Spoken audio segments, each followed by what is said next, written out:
सांगलीत विशाल पाटलांनी अपक्ष आणि काँग्रेसकडून दाखल केला उमेदवारी अर्ज। आज सांगलीत शक्ती प्रदर्शन। विशाल पाटलांच्या बंडखोरीमुळे मवियाची डोकेदुखी वाढली। सांगली आणि भिवंडीच्या जागेबाबत नाना पटोलेंच्या निवासस्थानी बैठक। आघाडी असल्याने मविया उमेदवारांचं काम करा, पटोलेंच्या विश्वजित कदम आणि दयानंद चोरगेंना सूचना। कोल्हापूरचे महाविकास आघाडीचे उमेदवार शाहू महाराज आज अर्ज दाखल करणार। दसरा चौकातून मवियाचं शक्ती प्रदर्शन। राजू शेट्टींच्या स्वाभिमानी शेतकरी संघटनेचा बच्चू कडूंना पाठिंबा। अमरावतीतील प्रहारचे उमेदवार दिनेश बुब यांना पाठिंबा जाहीर। भाजपचे सोलापूरचे उमेदवार राम सातपुते आणि माढ्याचे उमेदवार रणजित सिंह नाईक निंबाळकर आज अर्ज भरणार।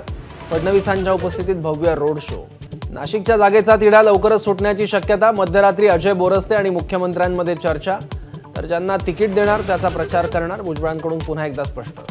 लोकसभा निवडणुकीच्या प्रचारासाठी फडणवीस 125 सभा घेणार। महाराष्ट्रात मोदींपाठोपाठ फडणवीसांच्या सभांना सर्वाधिक मागणी। पूर्व विदर्भात फडणवीसांच्या आतापर्यंत 20 सभा।